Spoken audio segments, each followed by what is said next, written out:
പൂമുഖം സാംസ്കാരിക നിലയത്തിൻ്റെ ഔദ്യോഗിക ഉദ്ഘാടന ചടങ്ങുകൾ ഇപ്പോൾ ഏതാനും നിമിഷങ്ങൾക്ക് മുമ്പ് നടക്കുകയുണ്ടായി.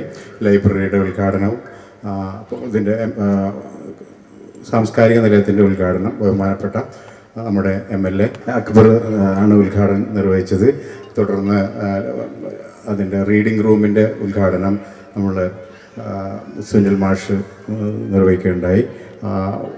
ലൈബ്രറിയുടെ ഉദ്ഘാടനം ശ്രീരാമേട്ടനും, പിന്നെ ഫോട്ടോ അനാച്ഛാദനം, ഗാന്ധിജിയുടെ ഫോട്ടോ അനാച്ഛാദനം നമ്മൾ റഹീം വീട്ടിപ്പറമ്പിലും, ആദ്യ പുസ്തക വിതരണം ബഹുമാനപ്പെട്ട പഞ്ചായത്ത് പ്രസിഡന്റ് നബീൽ NMK നിർവഹിക്കുകയുണ്ടായി. ഇനി അതിൻ്റെ ഔദ്യോഗിക ചടങ്ങുകൾ കഴിഞ്ഞ് പൊതുസമ്മേളനം ആരംഭിക്കുകയാണ്. പൊതുസമ്മേളനത്തിൽ എൻ്റെ സഹപ്രവർത്തകൻ അഷ്റഫ് പേങ്ങാട്ടിയിൽ പൂമുഖം എങ്ങനെ ഇവിടെ രൂപപ്പെട്ടു എന്നുള്ളതിൻ്റെ ഒരു ഏകദേശ ചിത്രം നിങ്ങളുടെ മുന്നിൽ സമർപ്പിക്കുകയുണ്ടായി. പൂമുഖത്തിൻ്റെ പ്രസക്തി എന്ത്, ഈ കാലഘട്ടത്തിൽ പൂമുഖം പോലെയുള്ള പ്രസ്ഥാനങ്ങൾക്ക് ഈ സമൂഹത്തിൽ നിർവഹിക്കാനുള്ള പങ്കെന്ത്, ഇവിടെ ഇല്ലാതിരിക്കുന്ന ചില അല്ലെങ്കിൽ ഇവിടെ നിന്ന് അപ്രത്യക്ഷമായി പോയ ചില നന്മകളെ തിരിച്ചു കൊണ്ടുവരിക എന്നുള്ള മഹത്തായ ഒരു ദൗത്യത്തിൻ്റെ ഭാഗമായാണ് പൂമുഖം ഇവിടെ പ്രവർത്തനം ആരംഭിച്ചത് എന്ന് എൻ്റെ സുഹൃത്ത് പറഞ്ഞു.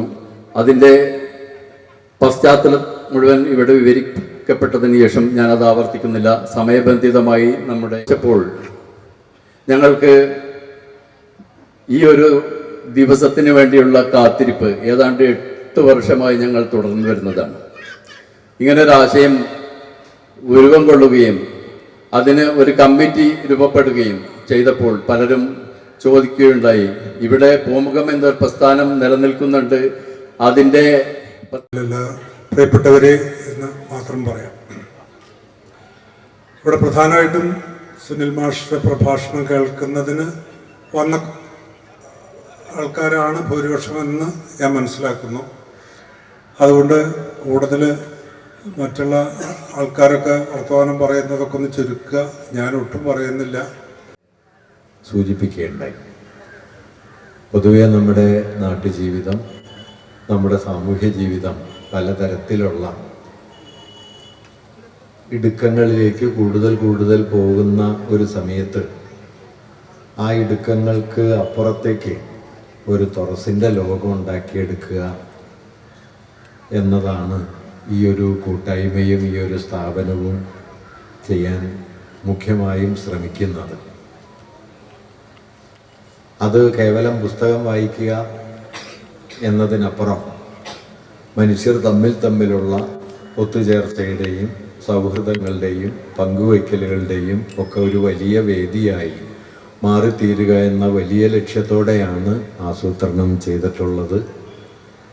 ഇവിടെ സൂചിപ്പിച്ചതുപോലെ വലിയ പരിശ്രമങ്ങളോടെ, പലതരത്തിലുള്ള സംഘാടന പ്രയാസങ്ങളോടെ ഇവിടെ വരെ ഈ സംവിധാനം, സ്ഥാപനം എത്തിച്ചേർന്നു. ഇന്നതിൻ്റെ ഔപചാരിക ഉദ്ഘാടനം ബഹുമാനപ്പെട്ട MLA ഇവിടെ നിർവഹിക്കുകയുണ്ടായി.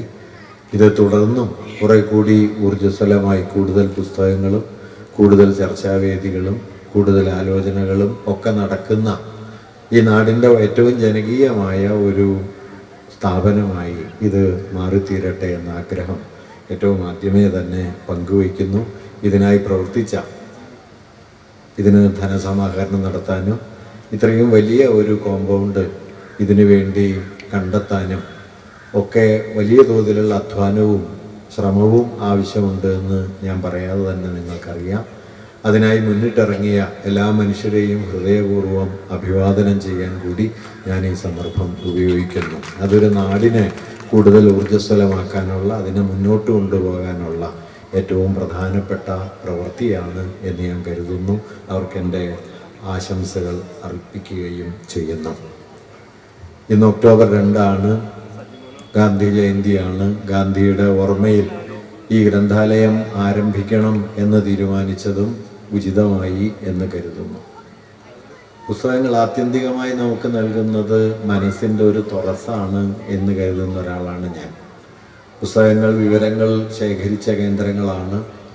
പക്ഷെ പുസ്തകങ്ങൾ വായിച്ചു എന്നതുകൊണ്ട് മാത്രം വാസ്തവത്തിൽ അത് അത്രയൊന്നും വലുതാകുന്നില്ല എന്ന് ഇപ്പോഴിപ്പോൾ തോന്നാറുണ്ട്. പണ്ട് നാരായണ ഗുരുവിനെ കാണാൻ ഒരു വലിയ പണ്ഡിതൻ അദ്ദേഹത്തിൻ്റെ ശിവഗിരിയിലെ ആശ്രമത്തിൽ ചെല്ലുകയും, വലിയ പണ്ഡിതനാണ് അദ്ദേഹം, ഗുരുവുമായിട്ടുള്ള സംഭാഷണ മധ്യേ ജാതി ശരിയാണ് എന്നും ജാതി വിവേചനം ന്യായമാണ് എന്നും ദീർഘമായി സംസാരിക്കുകയും ചെയ്തു. ഗുരുവിന് പൊതുവിൽ ആളുകളോട് തർക്കിക്കുന്ന സമ്പ്രദായമില്ല. തർക്കം അദ്ദേഹത്തിന് ഇഷ്ടമുള്ളൊരു വഴിയും അല്ല. അതുകൊണ്ട് ഗുരു ഈ പണ്ഡിതൻ പറയുന്ന എല്ലാ കാര്യങ്ങളും ശ്രദ്ധാപൂർവം കേട്ടിരുന്നു. വളരെ ദീർഘനേരം അദ്ദേഹം ഈ വാദങ്ങളൊക്കെ ഗുരുവിനോട് അവതരിപ്പിച്ചതിന് ശേഷം അദ്ദേഹം മടങ്ങിയ സമയത്ത് ഗുരു തൻ്റെ ശിഷ്യന്മാരോട് പറഞ്ഞ ഒരു കാര്യം, ഈ പണ്ഡിതൻ്റെ പേര് പറഞ്ഞിട്ട് ഗുരു പറഞ്ഞു, അദ്ദേഹം ഈ പുസ്തകങ്ങൾ വെച്ച അലമാര പോലെയാണ് എന്ന് പറഞ്ഞു. പുസ്തകങ്ങൾ വെച്ച അലമാരയുടെ പ്രത്യേകത എന്താ വെച്ചാൽ, അലമാര നിറച്ച് പുസ്തകങ്ങളാണ്, പുസ്തകങ്ങൾ നിറയെ വിവരമാണ്. പക്ഷെ ഇതൊന്നും അലമാരയ്ക്ക് ബാധകമല്ല, ഇതൊന്നും അലമാരയെ തൊടില്ല. വാസ്തവത്തിൽ പുസ്തകങ്ങൾ ചെയ്യുന്ന ഒരു വലിയ കാര്യം എന്താണെന്ന് വെച്ചാൽ, ഇങ്ങനെ അറിവ് ശേഖരിച്ചു വെച്ച കുറേ സംഭരണികളായിട്ട് നിലകൊള്ളുന്നു എന്നതിനപ്പുറം പുസ്തകങ്ങൾ വാസ്തവത്തിൽ നമുക്ക് നൽകുന്ന ഏറ്റവും വലിയ സാധ്യത, അത് നമ്മെ മറ്റു മനുഷ്യരുടെ ജീവിതത്തിലേക്കും അതിൻ്റെ നാനാതരത്തിലുള്ള പ്രകാരങ്ങളിലേക്കും കൊണ്ടുപോകുന്നു എന്നതാണ്. വായനയെക്കുറിച്ചുള്ള ഏറ്റവും ഹൃദ്യമായ ഒരു നിരീക്ഷണം എന്താണെന്ന് വെച്ചാൽ, വായിക്കാത്ത ഒരാൾ ഒരു ജീവിതം മാത്രം ജീവിക്കുന്നു, വായിക്കുന്ന ഒരാൾ ഒരുപാട് ജീവിതങ്ങൾ ഒരുമിച്ച് ജീവിക്കുന്നു എന്നതാണ്. നിങ്ങളൊരു നോവൽ വായിക്കുമ്പോൾ, ഒരു കഥ വായിക്കുമ്പോൾ, മറ്റെന്തെങ്കിലും വായിക്കുമ്പോൾ ലോകത്തിൻ്റെ ഏതോ കോണിലെ ഏതോ കാലത്ത് ജീവിച്ച മനുഷ്യരിലേക്കും അവരുടെ അനുഭവങ്ങളിലേക്കും അതിൻ്റെ ആഹ്ലാദങ്ങളിലേക്കും വിഷാദങ്ങളിലേക്കും ഒക്കെ കടന്നു പോവുകയും അതിലൂടെ നമ്മുടെ ജീവിതം എന്നത് നമ്മുടെ ജീവിതത്തെക്കാൾ വലിപ്പമുള്ള ഒന്നായി തീരുകയും ചെയ്യുന്നു. ഇങ്ങനെ നമ്മെ നമ്മിൽ നിന്ന് മോചിപ്പിക്കുകയും നമ്മേക്കാൾ വലുതാക്കുകയും ചെയ്യാൻ സഹായിക്കുന്ന ഒരു കാര്യമായിട്ട് വായനയെ കാണുമ്പോഴാണ് വാസ്തവത്തിൽ വായന അതിൻ്റെ വലിയ ലക്ഷ്യങ്ങളിലേക്ക് എത്തുന്നത്. അത് പരീക്ഷയ്ക്ക് പഠിക്കാനുള്ള വിവരം ശേഖരിക്കലും അത് സമാഹരിച്ചു വെച്ച് പരീക്ഷ പാസ്സാവലും മാത്രമല്ല, ഇതിനപ്പുറത്തേക്ക് നിശ്ചയമായും അത് തെറ്റായൊരു കാര്യമാണെന്ന് ഞാൻ പറയല്ല, അതിനപ്പുറത്തേക്ക് നമുക്ക് കടന്നു പോകാനുള്ള വലിയൊരു വഴി വായനയിലുണ്ട്. ഒരർത്ഥത്തിൽ അതുകൂടി ഈ സംരംഭത്തിൻ്റെ പിന്നിലെ വലിയ താല്പര്യമാണ്. മനുഷ്യരൊത്തുചേരുന്നു, അവരുടെ ആഹ്ലാദങ്ങളും വിഷാദങ്ങളും അവരുടെ ആശകളും പ്രത്യാശകളും ഒക്കെ പങ്കുവയ്ക്കുന്നു. ഈ ലോകത്തെ എങ്ങനെയാണ് കുറെ കൂടി ആക്കാൻ പറ്റുക, നമ്മുടെയൊക്കെ ജീവിതത്തെ കുറെ കൂടി സുന്ദരാക്കാൻ എങ്ങനെയാണ് കഴിയുക എന്ന് ആലോചിക്കുന്നു. അതിനായി ഒരുമിച്ച് ശ്രമിക്കാം എന്ന് തീരുമാനിക്കുന്നു. അങ്ങനെയുള്ളൊരു വലിയ ദൗത്യവും വായനയും തമ്മിൽ ഒരു ഹൃദയബന്ധമുണ്ട് എന്നാണ് ഞാൻ പറയാൻ ശ്രമിക്കുന്ന ഒരു കാര്യം. അത് നമ്മെ കുറെ കൂടി വിപുലമായ മാനുഷികതയുടെ ഉടമകളാക്കി മാറ്റാൻ ശ്രമിക്കുന്നു. അങ്ങനെ ഈ ഇന്ത്യയിലെ ഒരുപക്ഷെ ലോകത്തെ തന്നെ മനുഷ്യരെ ആകമാനം കുറെ കൂടി വലിയ മാനുഷികതയുടെ ഉടമകളാക്കി മാറ്റാൻ നിരന്തരം പരിശ്രമിച്ച് മിക്കവാറും അതിൽ പരാജയപ്പെട്ടു പോയ ഒരാളുടെ പേരാണ് ഗാന്ധി എന്നത്. അദ്ദേഹം അതിൽ വിജയിച്ചു എന്നൊന്നും പറഞ്ഞുകൂടാ. ഗാന്ധി ജീവിച്ചിരുന്ന കാലത്ത് 1947 ഒക്ടോബർ 2 അദ്ദേഹത്തിൻ്റെ അവസാനത്തെ ജന്മദിനാഘോഷം. ഗാന്ധി സെപ്റ്റംബർ 9 കൽക്കട്ടയിൽ നിന്ന് ഡൽഹിയിലേക്ക് മടങ്ങിയെത്തുന്നത്. സ്വാതന്ത്ര്യപ്രാപ്തിയുടെ സമയത്ത് ഗാന്ധി കൽക്കട്ടയിലാണ്. കൽക്കട്ട കലാപത്തിൻ്റെ പിടിയിലാണ്. കൽക്കട്ടയെ വർഗീയ കലാപത്തിൽ നിന്ന് രക്ഷിക്കുന്നതിന് വേണ്ടി കൽക്കട്ടയിലും ബംഗ്ലാദേശിൻ്റെ ഉൾപ്രദേശങ്ങളിലും നവഖാലിയിലും ബീഹാറിലുമൊക്കെ ഗാന്ധി കാൽനടയായി സഞ്ചരിക്കുന്നുണ്ട്. 47 ഓഗസ്റ്റ് 15 ഗാന്ധി കൽക്കട്ടയ്ക്ക് കുറച്ചപ്പുറം ബേലിയാഘട്ട് എന്നു പേരായ ഒരു സ്ഥലത്ത്, ഒരു മുസ്ലിം ഭൂരിപക്ഷ പ്രദേശമാണ്, കലാപകലുഷിതമായ പ്രദേശമായിരുന്നു. അവിടെ ഗാന്ധി ഇടിഞ്ഞു പൊളിഞ്ഞു കിടക്കുന്ന ആൾപ്പാർപ്പില്ലാത്ത ഒരു ഹൈദരി മൻസിൽ എന്നു പേരായ ഒരു വീട്ടിൽ ആണ് അദ്ദേഹം താമസിച്ചിരുന്നത്. ഓഗസ്റ്റ് 15 രാത്രി കൽക്കട്ട ശാന്തമായിരുന്നു. പൊതുവെ അന്ന് ആഹ്ലാദം നിറഞ്ഞ അന്തരീക്ഷമായിരുന്നു. ഗാന്ധിക്ക് ജയ് വിളിച്ച് ധാരാളം ആളുകൾ ഗാന്ധി താമസിക്കുന്ന വീടിന് മുന്നിലൂടെയൊക്കെ പോവുകയുണ്ടായി. അദ്ദേഹം അതെല്ലാം സന്തോഷപൂർവ്വം കണ്ടു നിൽക്കുകയും കൽക്കട്ട ശാന്തതയിലേക്ക് മടങ്ങുകയും ചെയ്യുന്നു എന്ന് പ്രതീക്ഷിക്കുകയും ചെയ്തു. എങ്കിലും 47 ഓഗസ്റ്റ് 31 രാത്രി ഗാന്ധി താമസിച്ചിരുന്ന വീട് ആക്രമിക്കപ്പെട്ടു. ധാരാളം ആളുകൾ അദ്ദേഹത്തിൻ്റെ വീടിന് ചുറ്റും തടിച്ചുകൂടുകയും അദ്ദേഹത്തിൻ്റെ വീടിന് നേരെ കല്ലെറിയുകയും പുറത്തേക്ക് വന്ന ഗാന്ധിക്ക് നേരെയും വടിയും കല്ലും വലിച്ചെറിയുകയും അദ്ദേഹത്തിൻ്റെ ചെവിയുടെ തൊട്ടടുത്തുകൂടെ ഒരു ഇഷ്ടിക കഷ്ണം പാഞ്ഞു പോവുകയും ചെയ്തു. അദ്ദേഹത്തിൻ്റെ അനുയായികൾക്ക് ഒരാൾക്ക് മുറിവേൽക്കുകയും ചെയ്തു. അന്ന് രാത്രി മാത്രം കൽക്കട്ടയിൽ ഏതാണ്ട് 50-ലധികം ആളുകൾ കൊല്ലപ്പെട്ടു. കലാപം വീണ്ടും പൊട്ടിപ്പുറപ്പെട്ടു എന്നറിഞ്ഞ ഗാന്ധി 47 സെപ്റ്റംബർ 1 നിരാഹാര സത്യാഗ്രഹം ആരംഭിച്ചു. ആ നിരാഹാരം 4 ദിവസം നീണ്ടു നിന്നു. 72 മണിക്കൂർ നീണ്ട നിരാഹാരം കൊണ്ടാണ് ഗാന്ധി കൽക്കട്ടയെ സമാധാനത്തിലേക്ക് തിരിച്ചു കൊണ്ടുവന്നത്.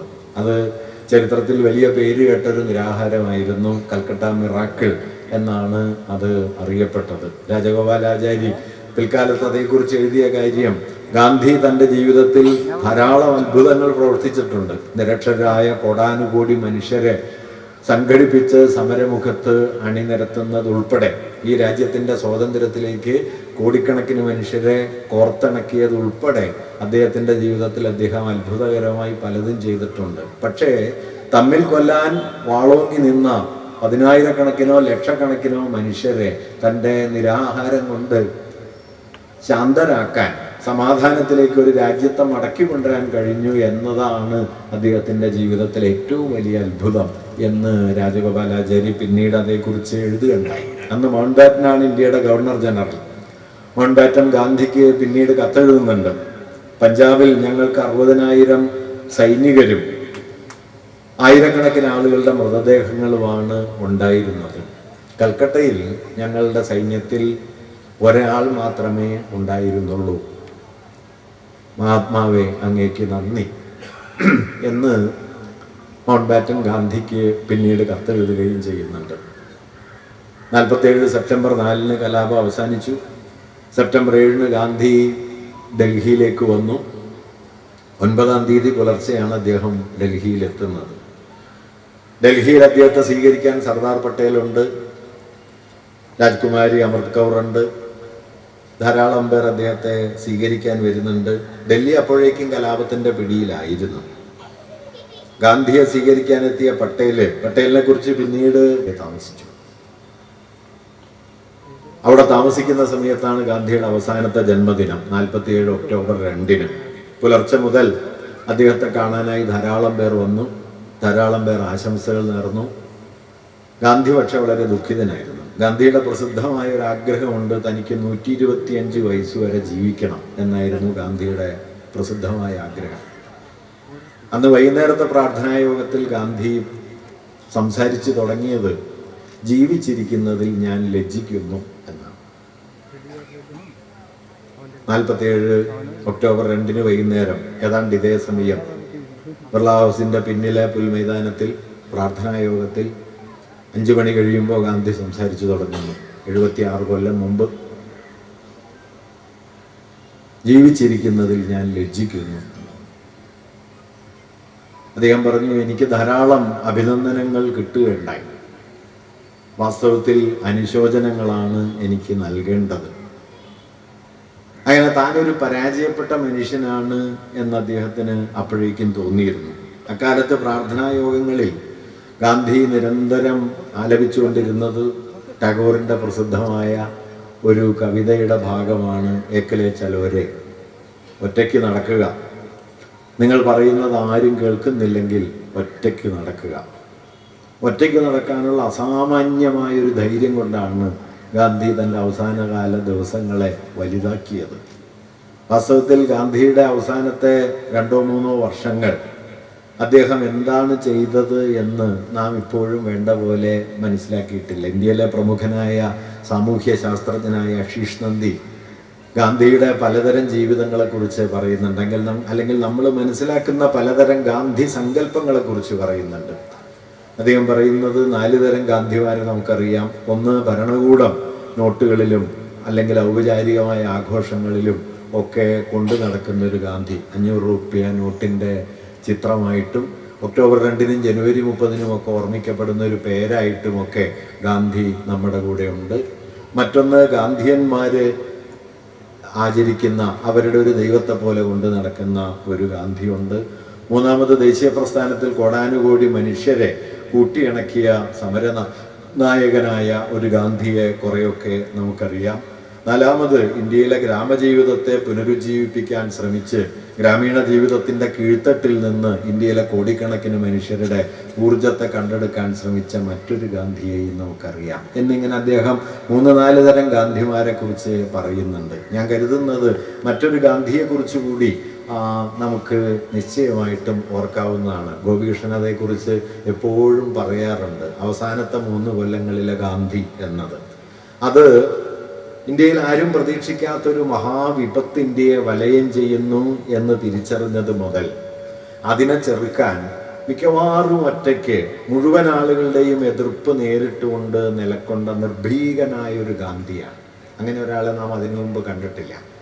ഗാന്ധി എന്ന പേരിൽ നിന്ന് ഒരുപാട് വലിപ്പമുണ്ടെങ്കിലും 47 സെപ്റ്റംബർ 9 ഡൽഹിയിൽ വന്നതിന് ശേഷം 48 ജനുവരി 30 വധിക്കപ്പെടുന്നത് വരെയുള്ള ഗാന്ധിയുടെ പ്രാർത്ഥനാ യോഗങ്ങളിൽ ഏറെ ആളുകളൊന്നുമില്ല. അക്കാലത്ത് ഇന്റലിജൻസ് റിപ്പോർട്ടുകൾ പലപ്പോഴും പറയുന്നത് പല ദിവസങ്ങളിലും 40-50 ആളുകൾ മാത്രമാണ് ഗാന്ധിയുടെ പ്രാർത്ഥനാ യോഗങ്ങളിൽ പങ്കെടുത്തിരുന്നത് എന്നാണ്. ഗാന്ധി അങ്ങേയറ്റം അപ്രിയമായ ഒരു പേരായി കഴിഞ്ഞിരുന്നു. തങ്ങളുടെ എല്ലാ ദുരിതങ്ങൾക്കും കാരണക്കാരൻ ഗാന്ധിയാണെന്ന് കരുതുന്ന, അത് പ്രചരിപ്പിക്കുന്ന വർഗീയവാദികൾ ഇന്ത്യയിൽ അതിശക്തമായി ഉയർന്നു വന്നിരുന്നു. ഗാന്ധി താമസിച്ചിരുന്ന ബിർള ഹൗസിന് മുന്നിലൂടെ ഗാന്ധി കോ മർനാദോ, ഗാന്ധിയെ മരിക്കാൻ വിടൂ എന്ന മുദ്രാവാക്യം വിളിച്ചുകൊണ്ട് ധാരാളം പേർ നിരന്തരം ജാഥകൾ നടത്തിയിരുന്നു. ഗാന്ധി അതെല്ലാം കേൾക്കുന്നുണ്ടായിരുന്നു. ആ കേൾവിയുടെ നടുവിൽ നിന്ന് അദ്ദേഹം ഡൽഹിയിലെ കലാപബാധിത പ്രദേശങ്ങളിലേക്ക് പോകുന്നു. അദ്ദേഹം മനുഷ്യരുമായി സംസാരിക്കുന്നു. അവർ തനിക്കെതിരെ ചൊരിയുന്ന അസഭ്യങ്ങളും ശകാരവർഷങ്ങളും ഒക്കെ കേൾക്കുന്നു. അങ്ങനെ നിരന്തരമായി കലാപത്തിന്റെ നടുവിലൂടെ സഞ്ചരിച്ചാണ് 140 ദിവസം കൊണ്ട് ഒരു നിലയ്ക്ക് ഗാന്ധി ഇന്ത്യയെ തിരിച്ചു പിടിക്കുന്നത്. ഡൽഹിയിൽ കലാപം ഒതുങ്ങുന്നു എന്ന് കരുതുന്ന സമയത്താണ് ഡൽഹി വീണ്ടും കലാപത്തിന്റെ പിടിയിൽ ചെന്ന് വീഴുന്നത്. 48 ജനുവരി 12 പ്രാർത്ഥനാ യോഗത്തിൽ അദ്ദേഹം എഴുതി കൊടുക്കുകയാണ് ചെയ്തത്. അന്ന് തിങ്കളാഴ്ചയാണ്. തിങ്കളാഴ്ച ഗാന്ധിയുടെ മൗനവ്രതമാണ്. ഗാന്ധി എഴുതി കൊടുക്കുകയാണ് ചെയ്യുന്നത്. ഗാന്ധിയുടെ സെക്രട്ടറി ആയിട്ടുള്ള അദ്ദേഹത്തിൻ്റെ കൂടെയുള്ള പാരേലാൽ നയ്യാറിന് പറഞ്ഞ് എഴുതി കൊടുത്ത് അദ്ദേഹത്തിൻ്റെ പ്രാർത്ഥനാ യോഗത്തിൽ അദ്ദേഹം പ്രഖ്യാപിക്കുന്നതാണ് 13-ാം തീയതി മുതൽ താൻ അനിശ്ചിതകാല നിരാഹാരത്തിലേക്ക് നീങ്ങുന്നു എന്നത്. ഗാന്ധിക്ക് 78 വയസ്സ് കഴിഞ്ഞിരുന്നു. അദ്ദേഹത്തിന് കാര്യമായ ആരോഗ്യമൊന്നുമില്ല. 50 റാത്തൽ പോലും തൂക്കമില്ലാത്ത അത്യന്ത കൃശമായ മരണത്തിലേക്ക് ചുവട് വെച്ചുകൊണ്ടിരിക്കുന്ന ഒരു വൃദ്ധൻ ഈ രാജ്യത്തെ തിരിച്ചു പിടിക്കാൻ വേണ്ടി, ഈ രാജ്യത്തെ മതവിഭജനത്തിന് വിട്ടുകൊടുക്കാനാവില്ല എന്ന് പ്രഖ്യാപിച്ചുകൊണ്ട് അദ്ദേഹം 13-ാം തീയതി രാവിലെ നിരാഹാരം തുടങ്ങുന്നു. 5 ദിവസം അദ്ദേഹം നിരാഹാരം കിടന്നു. 18-ാം തീയതി ആവുമ്പോഴേക്കും ഇന്ത്യയിലെമ്പാടും ഗാന്ധിയുടെ സുരക്ഷയ്ക്ക് വേണ്ടിയുള്ള സമാധാന ജാഥകൾ നടന്നു.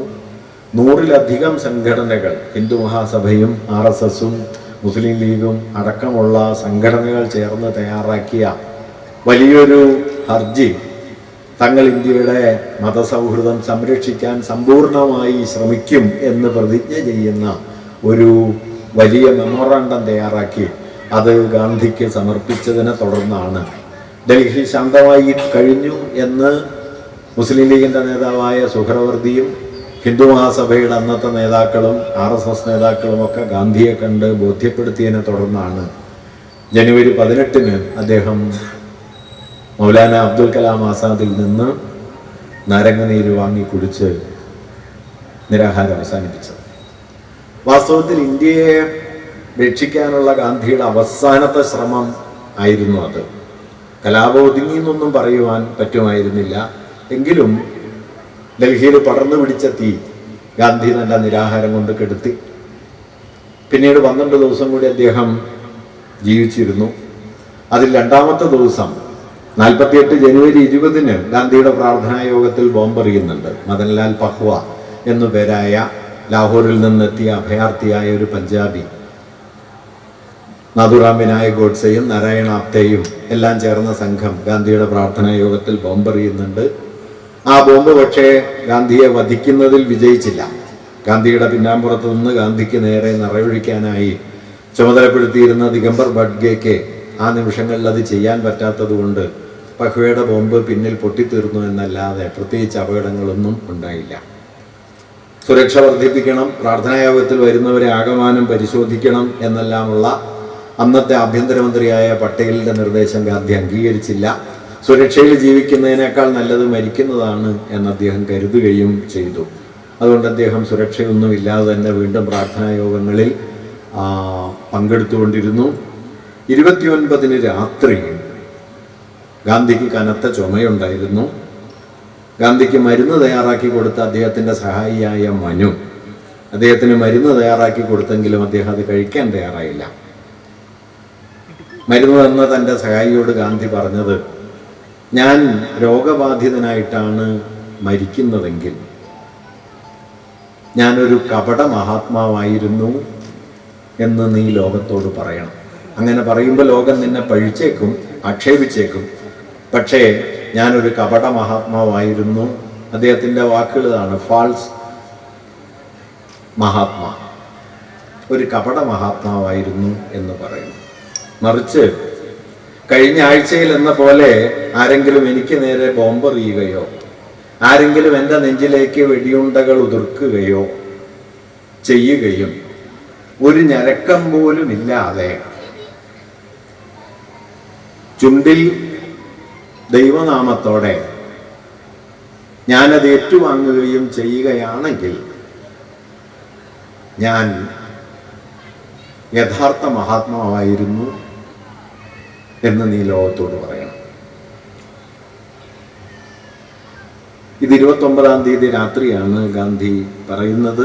പിന്നീട് അദ്ദേഹം ഏതാണ്ട് ഒരു 18 മണിക്കൂറുകളാണ് ജീവിച്ചത്.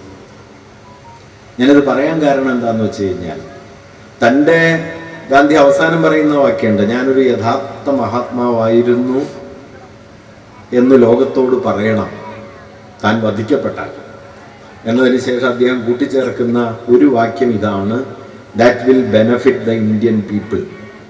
ഇന്ത്യയിലെ ജനങ്ങൾക്ക് അത് ഗുണകരമായിരിക്കും.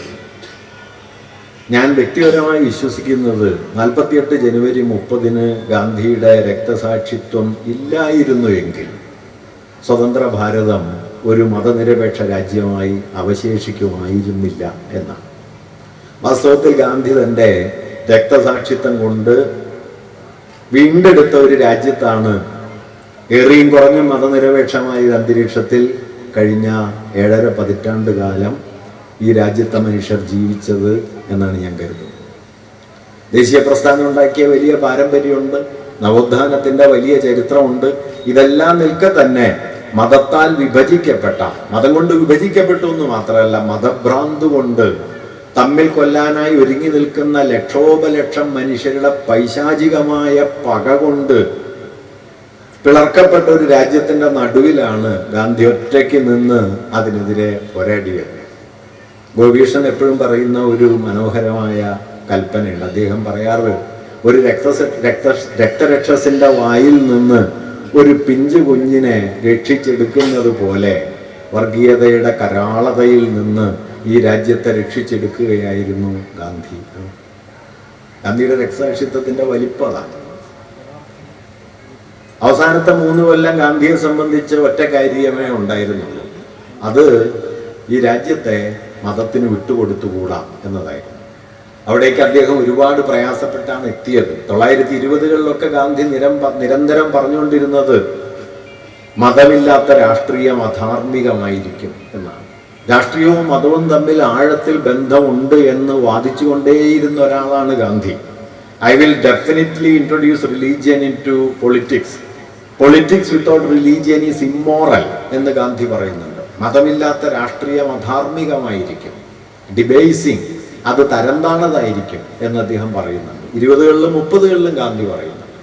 പക്ഷെ 40-കളാവുമ്പോഴേക്കും വർഗീയതയുടെ ഒരു ഭീതി, വിഭജനത്തിൻ്റെ ഒരു അന്തരീക്ഷം ഇന്ത്യയിൽ പടർന്നു പിടിക്കുമ്പോഴേക്കും ഗാന്ധി തൻ്റെ നിലപാടിനെ പരിഷ്കരിക്കുകയും മതം എന്നതൊരു വ്യക്തിയുടെ അന്വേഷണത്തിൻ്റെ സ്വകാര്യമായ ഒരു മണ്ഡലമാണെന്നും രാഷ്ട്രത്തിനും രാഷ്ട്രീയത്തിലും അതിന് യാതൊരു പങ്കും ഉണ്ടായിക്കൂടാ എന്ന് അദ്ദേഹം പറയുകയും ചെയ്തു. Religion is purely a private matter, it has nothing to do with the state or politics എന്ന് അദ്ദേഹം പലപാട് പറഞ്ഞു. അങ്ങനെ തന്നെ തിരുത്തിക്കൊണ്ടാണ്, തൻ്റെ ബോധ്യങ്ങളെ തന്നെ നവീകരിച്ചുകൊണ്ടാണ് മതം രാഷ്ട്രീയത്തിന്റെ ധാർമ്മിക അടിസ്ഥാനമാകണം എന്നിടത്ത് നിന്ന് മതം രാഷ്ട്രീയത്തിലും രാഷ്ട്ര ശരീരത്തിലും ഒരു പങ്കും വഹിച്ചുകൂടാത്ത ഒന്നായിരിക്കണം എന്നിടത്തേക്ക് അദ്ദേഹം എത്തുകയും അത് തത്വം പറഞ്ഞു നിൽക്കുകയല്ല, ആ ഒരു മൂല്യത്തെ സാക്ഷാത്കരിക്കാൻ ഇന്ത്യയിൽ മറ്റൊരാൾക്കും കഴിയാത്ത മട്ടിൽ, മറ്റൊരാളും ആലോചിച്ചിട്ട് പോലുമില്ലാത്ത മട്ടിൽ പ്രവർത്തിക്കുകയും അന്തിമമായി തൻ്റെ ആ പ്രവൃത്തിയുടെ പരമോത്കൃഷ്ടമായ ഒരു സ്ഥാനത്തെന്ന പോലെ അദ്ദേഹം വധിക്കപ്പെടുകയും ചെയ്തത്. ഗാന്ധിയുടെ മരണം ഒരുപക്ഷെ ഗാന്ധിയുടെ ജീവിതത്തെക്കാൾ എത്രയോ വലിപ്പമുള്ള മരണമാണ് എന്ന് തിരിഞ്ഞു നോക്കിയാൽ നമുക്ക് കാണാൻ പറ്റും. കാരണം ജീവിതം കൊണ്ട് അദ്ദേഹം സാമ്രാജ്യത്വത്തിനെതിരായ വലിയൊരു സമരമുഖം തുറക്കുകയാണ് ചെയ്തതെങ്കിൽ മരണം കൊണ്ട് ഈ രാജ്യത്തെ വിഴുങ്ങുമായിരുന്ന വർഗീയതയുടെ ഇരുട്ടിൽ നിന്ന്, അതിൻ്റെ രക്തച്ചൊരിച്ചിലിൽ നിന്ന് എന്നേക്കുമായൊരു മതരാഷ്ട്രമായി പോകാൻ എല്ലാ വഴികളും തുറന്നു കിടന്നിരുന്ന ഒരു സന്ദർഭത്തിൽ നിന്ന് ഈ രാജ്യത്തെ ആധുനികമായ ഒരു മൂല്യത്തിലേക്ക്, ജീവിതത്തിലേക്ക് കുറച്ചു കാലത്തേക്കെങ്കിലും അദ്ദേഹം കൂട്ടിക്കൊണ്ടുവന്നു എന്ന് ഇന്ന് തിരിഞ്ഞു നോക്കുമ്പോൾ കാണാൻ പറ്റും. അതുകൊണ്ടാണ് ഞാൻ പറഞ്ഞത്, ഗാന്ധിയുടെ രക്തസാക്ഷിത്വം ഇല്ലായിരുന്നു എങ്കിൽ നിശ്ചയമായും 48-50 സ്വതന്ത്ര ഭാരതം ഒരു മതനിരപേക്ഷ രാജ്യമായി അവശേഷിക്കുമായിരുന്നില്ല. ഗാന്ധിയുടെ രക്തത്തിന്റെ വിലയിലാണ് നാം ഇവിടെ ഒത്തുകൂടിയിരിക്കുന്നത് എന്നുകൂടിയാണ് ഇതിൻ്റെ അർത്ഥം. ഇത് നാം മനസ്സിലാക്കുന്നുണ്ടോയെന്ന് എനിക്ക് അറിഞ്ഞൂടാ. ഗാന്ധി ഇന്ന് ധാരാളമായി ആളുകൾക്ക് പരിഹസിക്കാനും അധിക്ഷേപിക്കാനും ഒക്കെയുള്ള വിഷയമായി തീർന്നിട്ടുണ്ട്.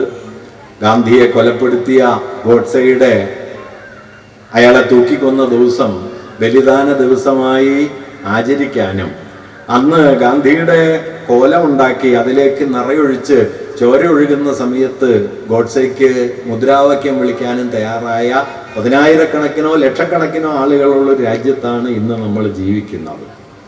അതുകൊണ്ട് എന്തായിരുന്നു ഗാന്ധി എന്ന ഓർമ്മ ഒരുപക്ഷെ ഈ രാജ്യത്തെ സംബന്ധിച്ച് ഏറ്റവും വിലപിടിച്ചതായിരിക്കുന്ന ഒരു സന്ദർഭത്തിലാണ് നാം ഇപ്പോൾ നിൽക്കുന്നത്. ഒരുപക്ഷെ നമ്മുടെ കാലത്തോളം ഗാന്ധിയുടെ ഓർമ്മ പ്രബലമായിരിക്കുന്ന, പ്രസക്തമായിരിക്കുന്ന, സംഗതമായിരിക്കുന്ന ഒരു കാലം ഇന്ത്യ ചരിത്രത്തിൽ, സ്വതന്ത്ര ഇന്ത്യയുടെ ചരിത്രത്തിൽ ഇതുപോലെ ഇതിനു മുമ്പ് ഉണ്ടായിട്ടില്ല എന്നുകൂടി ഞാൻ കരുതുന്നു. എന്ത് ചെയ്യരുത് എന്നതിന് ഗാന്ധി ചില നിർദ്ദേശങ്ങൾ നൽകി. ഞാനിത് മുഴുവൻ പറയുന്നില്ല, ഗാന്ധിയെക്കുറിച്ച് എത്രയെങ്കിലും പറയാം. ഗാന്ധിയുടെ സമകാലികത എന്ന ഒരു വിഷയത്തെക്കുറിച്ചാണ് ഞാൻ സംസാരിക്കേണ്ടത്. വാസ്തവത്തിൽ 76 കൊല്ലം മുമ്പ് വധിക്കപ്പെട്ട, 155 കൊല്ലം മുമ്പ് ജനിച്ച, 76 കൊല്ലം മുമ്പ് വധിക്കപ്പെട്ട ഒരാളെ കുറിച്ച് സമകാലികത എന്ന് പറയുന്നതിൽ എന്താണ് അർത്ഥം എന്നാലോചിക്കാറുണ്ട്. സമകാലികത എന്നത് നമ്മുടെ കാലമാണ്. നമ്മുടെ കാലത്തോട് ഗാന്ധി എന്ത് പറയുന്നുണ്ട് എന്നത് ഒരർത്ഥത്തിൽ വളരെ പ്രധാനപ്പെട്ട കാര്യമാണ്. ഞാനത് എത്രയെങ്കിലും വിശദീകരിക്കാൻ പറ്റുന്ന ഒരു കാര്യമാണ്. 3 കാര്യങ്ങൾ മാത്രമേ ഞാൻ പറയുന്നുള്ളൂ. ഒന്ന്, ഗാന്ധി ഇന്ത്യയുടെ ഭരണഘടന ഉണ്ടാക്കുന്ന സമയത്ത്, ഭരണഘടനാ അസംബ്ലിക്ക് വേണ്ടി ഉള്ള ശ്രമം നടക്കുന്ന സമയത്ത് ഭരണഘടനാ അസംബ്ലിക്ക് വേണ്ടി തെരഞ്ഞെടുപ്പ് നടത്തി അതിലെ അംഗങ്ങളെ തീരുമാനിക്കണം എന്ന നിർദ്ദേശം വന്നിരുന്നുവെങ്കിലും വിപുലമായൊരു തെരഞ്ഞെടുപ്പ് ഇന്ത്യ ഒട്ടാകെ നടത്തി ഭരണഘടനാ അസംബ്ലി രൂപീകരിക്കുക എന്നുള്ളത് പൊടുന്നനെ സാധ്യമല്ലാത്തത് കൊണ്ട് തൊട്ടു മുമ്പേ നടന്ന പ്രവിശ്യ അസംബ്ലി തെരഞ്ഞെടുപ്പിൽ ജയിച്ചവർ ചേർന്ന് ഭരണഘടനാ അസംബ്ലിയിലേക്ക് അംഗങ്ങളെ തെരഞ്ഞെടുക്കുക എന്നൊരു പ്രായോഗിക നിർദ്ദേശമാണ് സ്വീകരിക്കപ്പെട്ടത്. 45 പ്രവിശ്യ അസംബ്ലികളിലേക്ക് തെരഞ്ഞെടുപ്പ് നടന്നിരുന്നു. ആ അസംബ്ലികൾ തെരഞ്ഞെടുത്ത ആളുകൾ തങ്ങളുടെ പ്രതിനിധികളായി ചിലരെ കോൺസ്റ്റിറ്റ്യൂവന്റ് അസംബ്ലിയിലേക്ക് അയക്കുകയാണ് ചെയ്തത്. അതിനോട് ധാരാളം പേർ വിയോജിച്ചു.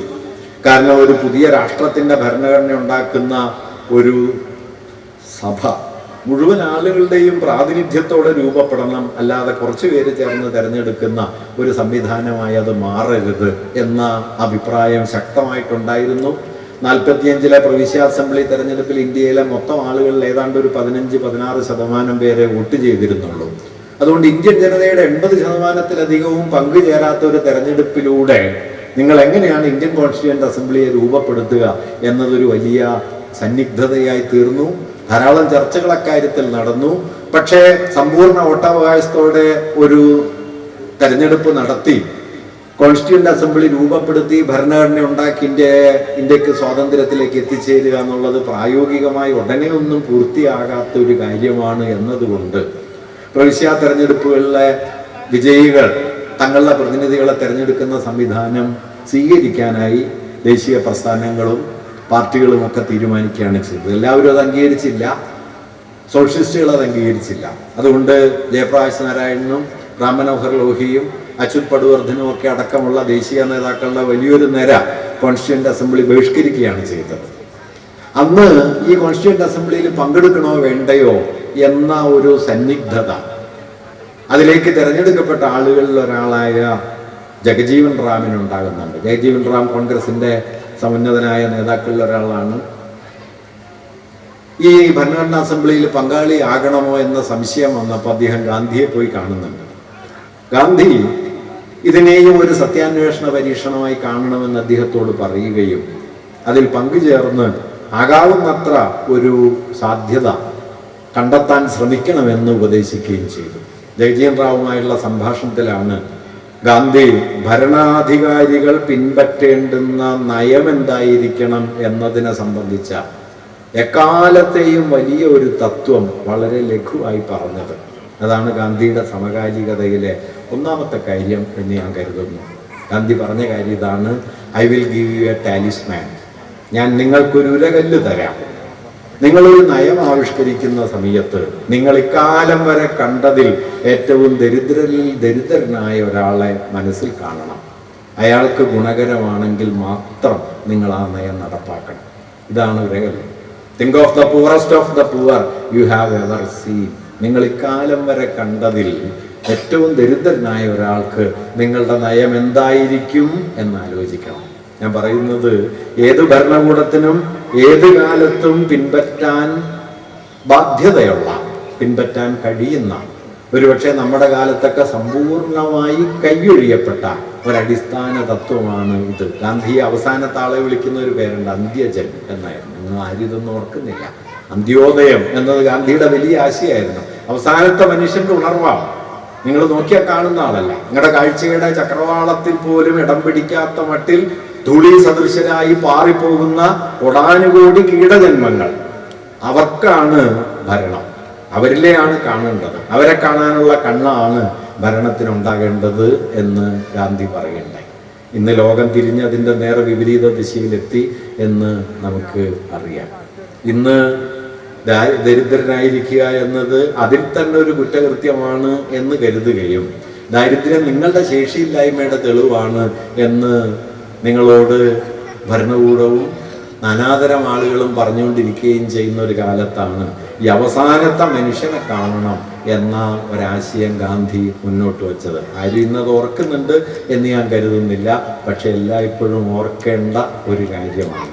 ഗാന്ധിയോട് സ്വാതന്ത്ര്യം കിട്ടിയ സമയത്ത് ചോദിക്കുന്നുണ്ട്, എന്താണ് ഈ ഭരണകൂടത്തിന്റെ ദൗത്യം? ഗാന്ധി ചെറിയൊരു വാക്യത്തിൽ ഉത്തരം പറഞ്ഞു: wipe out the tears from the ice of the common man. ഏറ്റവും നിസ്വനായ മനുഷ്യന്റെ കണ്ണീരൊപ്പുക. ഏറ്റവും നിസ്വനായ മനുഷ്യന്റെ കണ്ണീരൊപ്പുക. ഗാന്ധി വലിയ വാക്യങ്ങളിൽ സംസാരിച്ചിരുന്ന ആളല്ല. ആലങ്കാരികമായ ഭാഷയൊന്നും അദ്ദേഹത്തിനില്ല. അദ്ദേഹത്തിന് സൗന്ദര്യാത്മകമായ പദാവലികളില്ല. ഏറ്റവും ലളിതമായി അദ്ദേഹം മനുഷ്യരോട് പറഞ്ഞു: wipe out the tears from the ice of the common man. ഏറ്റവും ദരിദ്രനായ മനുഷ്യന്റെ കണ്ണീരൊപ്പണം. ഇത് നമ്മുടെ ഏതെങ്കിലും ഭരണകൂടത്തിന്റെ പരിഗണനയിൽ നിന്ന് ബാക്കിയുണ്ട് എന്ന് പറഞ്ഞുകൂടാ. പക്ഷെ എല്ലാ കാലത്തും ബാക്കിയുണ്ടാകാൻ യോഗ്യമായ, അർഹമായ ഒന്നാമത്തെ തത്വം ഇതാണ് എന്ന് ഞാൻ കരുതുന്നു. അവസാനത്തെ ആളെ കാണണം എന്ന കാര്യം. ഇതേ ഘട്ടത്തിലാണ് അദ്ദേഹം നമ്മുടെ ജീവിതത്തെ വലയം ചെയ്യുന്ന ഭ്രാന്തമായ ഉപഭോഗാസക്തിയെ മുൻനിർത്തി നമ്മുടെ ജീവിതത്തിലേക്ക് വന്നു ചേർന്നുകൊണ്ടേയിരിക്കുന്ന പണത്തിൻ്റെയും ആർത്തിയുടെയും ഒക്കെ ലോകത്തെ മുൻനിർത്തി മർമ്മസ്പർശിയായ ഒരു വാക്യം പറയുന്നതും ഇക്കാലത്താണ്. അദ്ദേഹം പറഞ്ഞു: this world has enough to satisfy everyone's need but no one's greed. ഈ ലോകത്തെ മുഴുവൻ മനുഷ്യരുടെയും ആവശ്യങ്ങളെ തൃപ്തിപ്പെടുത്താനുള്ള വക ഈ ഭൂമിയിലുണ്ട്. പക്ഷെ ഒരാളുടെയും ആർത്തിയെ തൃപ്തിപ്പെടുത്താൻ പറ്റില്ല. അതുകൊണ്ട് ആവശ്യങ്ങൾ കൊണ്ട് പടുക്കുന്ന ഒരു ജീവിതം പ്രധാനമാണ്. ആർത്തിയെ ആവശ്യമായിട്ട് തെറ്റിദ്ധരിക്കരുത്. ആർത്തിയെ ആവശ്യമായിട്ട് തെറ്റിദ്ധരിക്കരുത്. ശ്രീരാമകൃഷ്ണൻ ഇപ്പോൾ വീട് പണിയുന്നതിനെ കുറിച്ച് പറയുന്നുണ്ട്. വാസ്തവത്തിൽ കേരളത്തിലെ വീട് പണിയലിൻ്റെ ഒന്നാമത്തെ മാനദണ്ഡം നമുക്ക് പാർക്കാൻ ഒരു ഇടം വേണം എന്നതല്ല, നമുക്ക് കാണിക്കാൻ ഒരു പ്രതാപസ്ഥാനം വേണം എന്നതാണ്. അതുകൊണ്ട് പണ്ട് ടോൾസ്റ്റോയ് എഴുതിയ ഒരു കഥയിൽ ചോദിക്കുന്നുണ്ട്, ഒരാൾക്ക് എത്ര അടി മണ്ണ് വേണം എന്ന ചോദ്യം വാസ്തവത്തിൽ കേരളത്തിലെ എല്ലാ വീടുകളോടും നമുക്ക് ചോദിക്കാവുന്നതാണ്. ആ നിലയിൽ സാമൂഹികമായ ഒരു കരുതൽ, നിങ്ങൾക്ക് അനന്തമായ വിഭവങ്ങളുടെ വറ്റാത്ത ഒരു സ്രോതസ്സായി ഈ ഭൂമിയെ കാണാൻ കഴിയില്ല എന്ന് ആദ്യം പറയുന്ന ആളുകളിൽ ഒരാൾ ഗാന്ധിയാണ്. അനന്തമായ വിഭവം ഇവിടെ ഇല്ല, പരിമിതമായ വിഭവങ്ങളേ ഉള്ളൂ. ആ പരിമിതമായ വിഭവങ്ങളെ വിവേകപൂർവം ഉപയോഗിച്ച് സാഹോദര്യത്തോടെ പുലരുകയാണ് ജീവിതത്തിൻ്റെ യഥാർത്ഥ ലക്ഷ്യം എന്നാണ് ഗാന്ധി പറഞ്ഞത്. അതുകൊണ്ട് സ്വാതന്ത്ര്യം എന്നത്, ബ്രിട്ടനിൽ നിന്ന് ഇന്ത്യ സ്വാതന്ത്ര്യം നേടി ബ്രിട്ടനെ പോലെ ഒരു രാജ്യമായി വളരുകയാണ് എന്ന് അദ്ദേഹം കരുതിയതേയില്ല. അദ്ദേഹം പറഞ്ഞ ഒരു കാര്യമുണ്ട്, അന്ന് ബ്രിട്ടനിലെ ജനസംഖ്യ 3.5 കോടിയാണ്, ഇന്ത്യയിലെ ജനസംഖ്യ 30 കോടിയാണ്. ഗാന്ധി പറഞ്ഞൊരു വാക്യം, 3.5 കോടി ജനങ്ങൾ മാത്രമുള്ള ഒരു ചെറിയ ദ്വീപ രാഷ്ട്രത്തിന് ലോകത്തിൽ ഇത്രയും വിനാശങ്ങൾ ഉണ്ടാക്കാൻ കഴിഞ്ഞു എങ്കിൽ 30 കോടി മനുഷ്യരുള്ള ഇന്ത്യ പോലൊരു രാജ്യം അതേ പദവിയിലെത്തിയാൽ ലോകം ബാക്കിയുണ്ടാവില്ല. അതുകൊണ്ട് ബ്രിട്ടനായി തീരലല്ല, ആർത്തിയുടെയും അവസാനിക്കാത്ത മോഹങ്ങളുടെയും ഒരു ലോകത്തേക്ക് മുഴുവൻ മനുഷ്യരെയും കൂട്ടിപ്പിടിച്ച് പോകലല്ല, വിവേകത്തോടെ, സാഹോദര്യത്തോടെ, സമഭാവനയോടെ ജീവിക്കാൻ കഴിയലാണ് പ്രധാനം എന്നത് ഗാന്ധി മുമ്പോട്ട് വെച്ച വളരെ പ്രധാനപ്പെട്ട ഒരു ആദർശമായിരുന്നു. ഇതൊക്കെ ഉപേക്ഷിക്കപ്പെട്ട കാര്യങ്ങളാണ് കേട്ടോ. അതുകൊണ്ടാണ് ഞാൻ നേരത്തെ പരാജയപ്പെട്ട ഒരാളാണ് ഗാന്ധി എന്ന് ഞാൻ പറഞ്ഞത്. പരാജയപ്പെട്ടു എന്നുള്ളത് അദ്ദേഹം അപ്രസക്തനായി എന്നുള്ളതിൻ്റെ തെളിവല്ല. പല വിജയികളെക്കാളും മനുഷ്യവംശത്തിന് പ്രാധാന്യമുള്ളത് പരാജിതർക്ക് തന്നെയാണ് എന്നുകൂടി കാണണം. രണ്ടാമത്തെ ഒരു കാര്യം, രണ്ടാമത്തെ ഒരു ആശയം, ഗാന്ധിയുടെ സമകാലികതയെ സംബന്ധിക്കുന്ന രണ്ടാമത്തെ ഒരു ആശയം, എന്താണ് ഈ രാജ്യം എന്നതിനെ സംബന്ധിക്കുന്നതിന് ഗാന്ധി നൽകിയ ഉത്തരാണ്. ഈ രാജ്യം എന്ന് പറയുന്നത് 19-ാം നൂറ്റാണ്ട് അവസാനം ദേശീയ പ്രസ്ഥാനം ഇന്ത്യയിൽ വികസിച്ചു എന്ന് 1920-കൾ വരെ ഇന്ത്യൻ ദേശീയ പ്രസ്ഥാനത്തിൻ്റെ ദേശീയതയുടെ ആധാരശിലയായി പ്രവർത്തിച്ചത് മതമാണ്.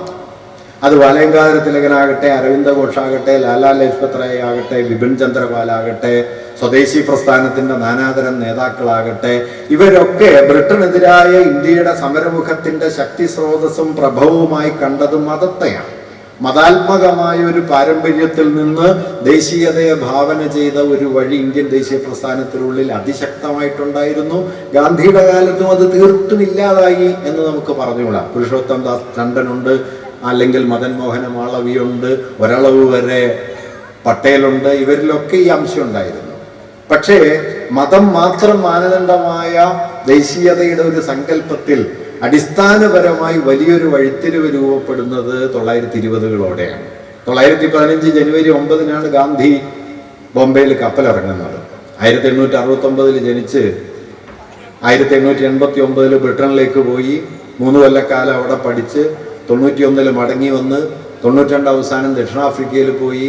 പിന്നെ ഏതാണ്ട് 1/4 നൂറ്റാണ്ട് കഴിഞ്ഞിട്ടാണ് ഗാന്ധി ഇന്ത്യയിലേക്ക് മടങ്ങി വരുന്നത്. അപ്പോൾ ഗാന്ധിക്ക് 45 വയസ്സ് കഴിഞ്ഞു. അപ്പോഴാണ് ഗാന്ധി ഇന്ത്യയിൽ മടങ്ങിയെത്തുന്നത്. 3 കൊല്ലക്കാലം അദ്ദേഹം ഇന്ത്യ മുഴുവൻ നടന്നു കണ്ടു. 1921 സെപ്റ്റംബർ 22-ന് ഗാന്ധി നിർണായകമായ ഒരു തീരുമാനം എടുക്കുന്നുണ്ട്.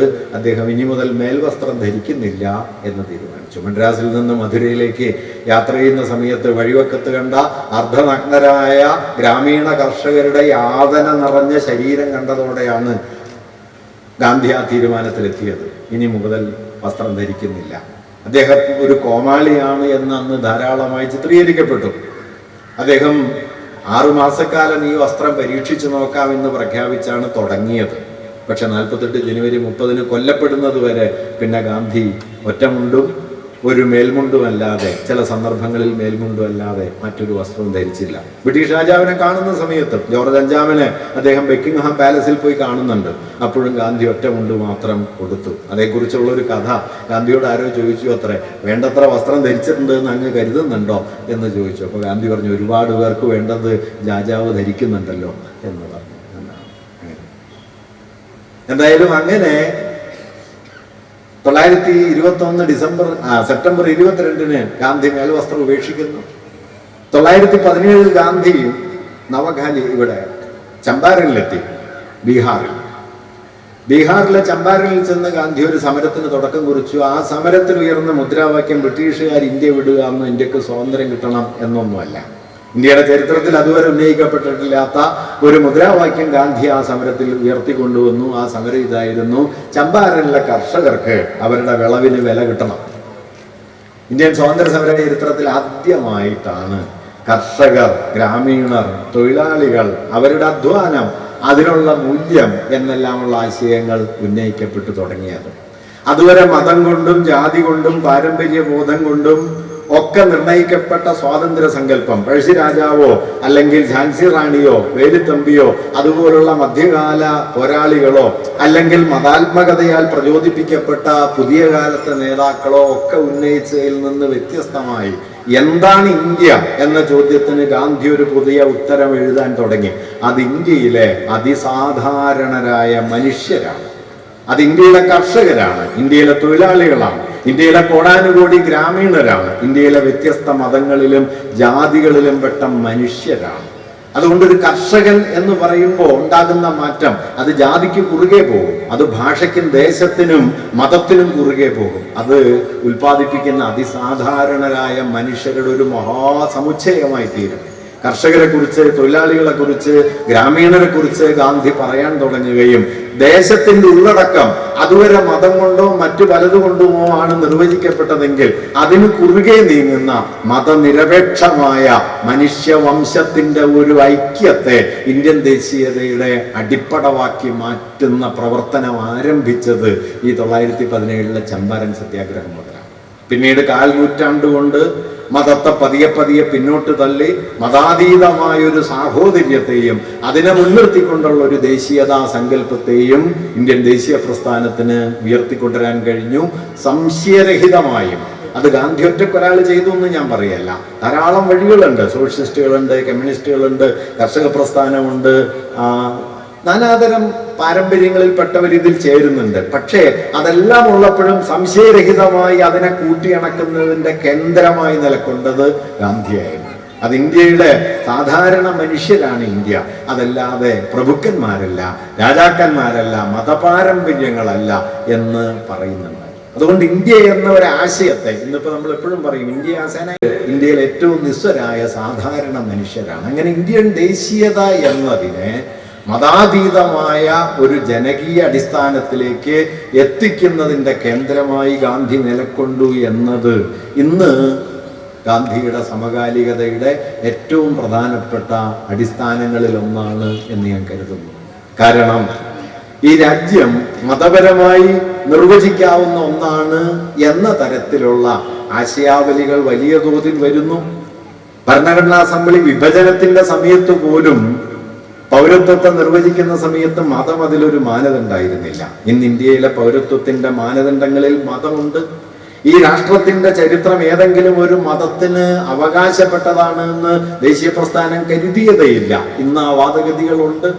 അങ്ങനെ മതം കൊണ്ട് വെട്ടിമുറിക്കാവുന്ന ഒരു ജനസഞ്ചയത്തെ ഓരോ ദിവസവും നമുക്ക് മുന്നിലേക്ക് ദേശീയതയുടെ പേരിൽ, രാജ്യ പാരമ്പര്യത്തിന്റെ പേരിൽ ഉയർത്തിക്കൊണ്ടുവരുന്ന സമയത്ത് ഇന്ത്യ ആസ് ആൻ ഐഡിയ എന്ന നിലയ്ക്ക് കൊടാനുകോടി മനുഷ്യരുടെ ഐക്യബോധത്തെ ഗാന്ധി ഈ രാഷ്ട്രത്തിന്റെ അടിത്തറയാക്കി എന്നത് വളരെ പ്രധാനപ്പെട്ട ഒരു സമകാലിക മൂല്യമാണ് എന്ന് ഞാൻ കരുതുന്നു.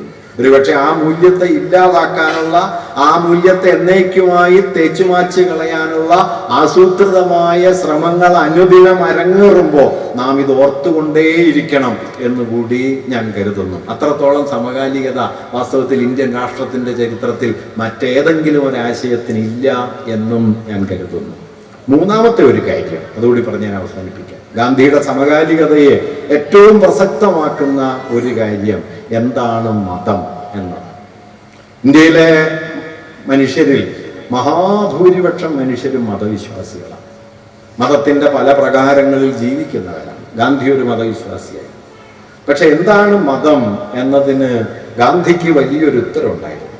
ആ ഉത്തരം ലോകത്തിലേക്ക് മുഴുവൻ നന്മ ചൊരിയാൻ നമ്മെ പ്രേരിപ്പിക്കുന്ന മട്ടിൽ, ലോകത്തോട് കാരുണ്യപൂർണ്ണം ഇടപെടാൻ നമ്മെ പ്രേരിപ്പിക്കുന്ന മട്ടിൽ, നമുക്ക് കൈവന്ന അവകാശാധികാരങ്ങളും നമുക്ക് കൈവന്ന അന്തസ്സും ലോകത്തെ അവസാനത്തെ മനുഷ്യനും കൈവരണമെന്ന് ആഗ്രഹിക്കാൻ നമ്മെ പ്രേരിപ്പിക്കുന്ന മട്ടിൽ നമ്മിൽ പ്രവർത്തിക്കുന്ന ഒരു നീതിബോധമായിട്ടാണ്, ഒരു ധാർമ്മിക ശക്തിയായിട്ടാണ് ഗാന്ധി മതത്തെ കണ്ടത്.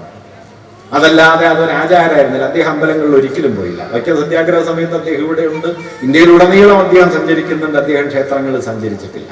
ക്ഷേത്രങ്ങളിലൊന്നുമല്ല മതം പ്രവർത്തിക്കുന്നത് എന്നുള്ള കാര്യത്തിൽ ഗാന്ധിക്ക് സംശയം ഉണ്ടായിരുന്നില്ല.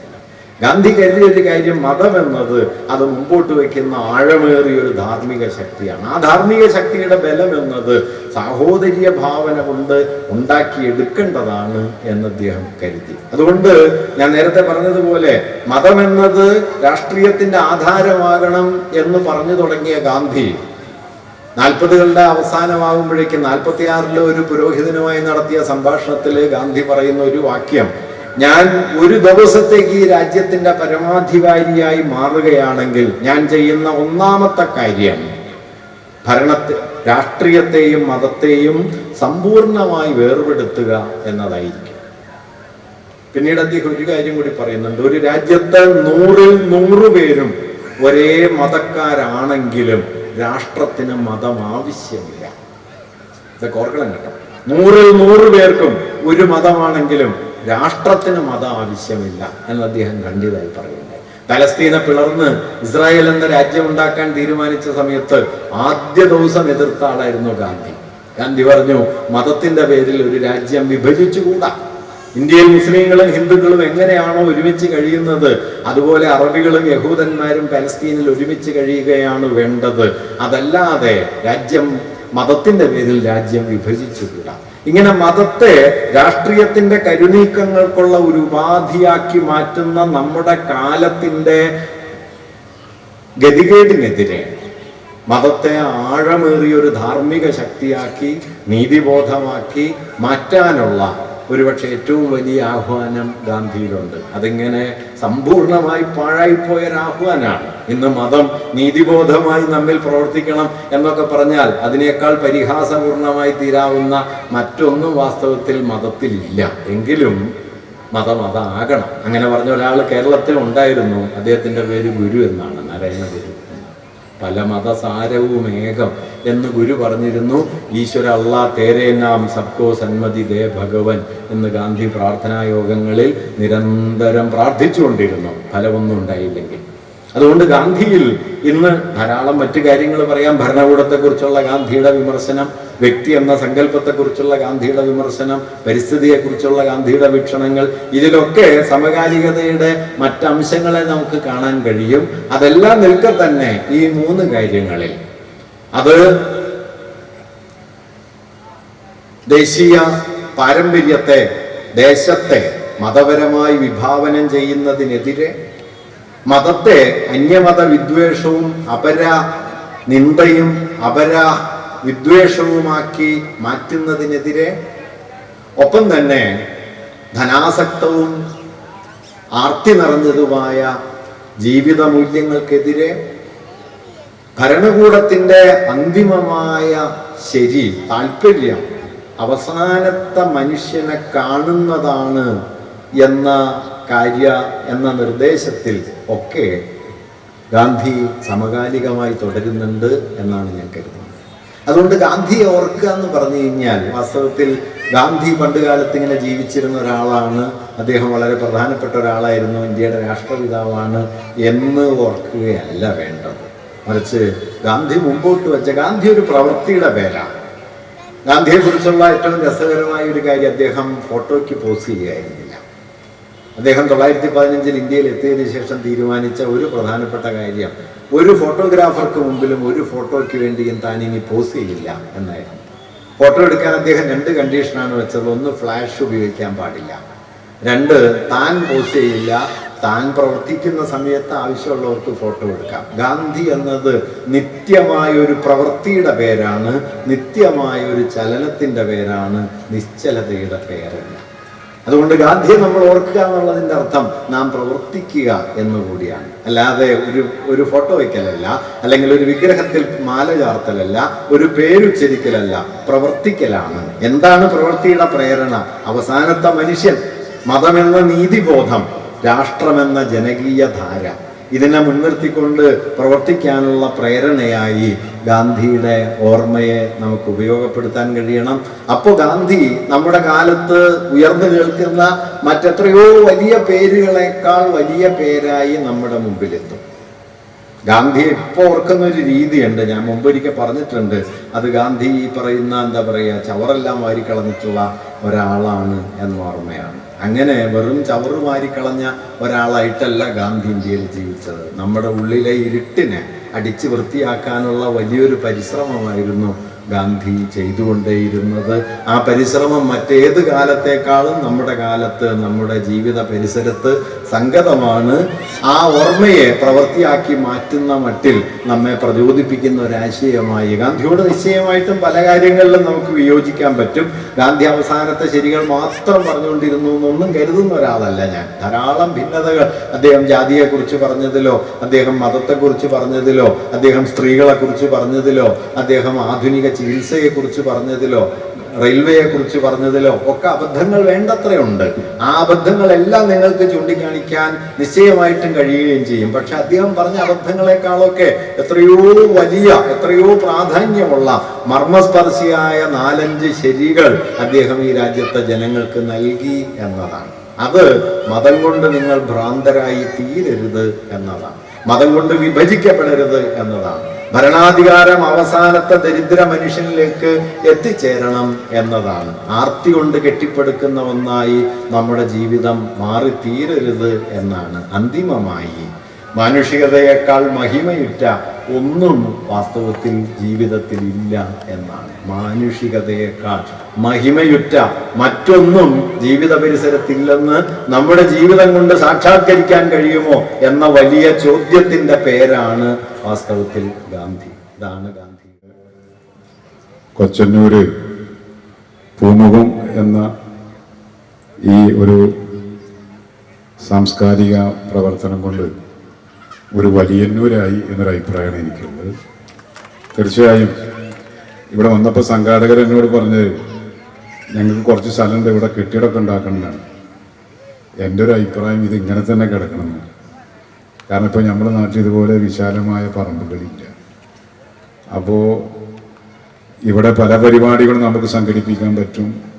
കുട്ടികൾക്ക് കളിക്കാനും നടക്കാനും മറ്റു പ്രവൃത്തികളിലൊക്കെ ഏർപ്പെടാനൊക്കെ കഴിയുന്ന തരത്തിൽ അങ്ങനെ ആയി കിടക്കുന്നവർ ഉണ്ട്. മറ്റു രീതിയിൽ കാര്യങ്ങൾ ആലോചിക്കലാവും നന്നാവുക എന്നത് ഒരഭിപ്രായം. സേനാപേട്ടന് വ്യത്യസ്ത അഭിപ്രായം ഉണ്ടാവുമെന്ന് എനിക്ക് തോന്നുന്നു. എന്തായാലും ഇവിടെ സുനിൽ പി ഇളയിടം എന്ന ഞങ്ങളൊക്കെ യുവജന സംഘടനാ രംഗത്ത് പ്രവർത്തിക്കുന്ന കാലത്ത് കേൾക്കാൻ തുടങ്ങിയതാണ് അദ്ദേഹത്തിൻ്റെ പ്രഭാഷണങ്ങളും ക്ലാസ്സുകളും. വളരെ ശ്രദ്ധേയമായ ഒരു പ്രഭാഷണമാണ് അദ്ദേഹം നടത്തിയത്.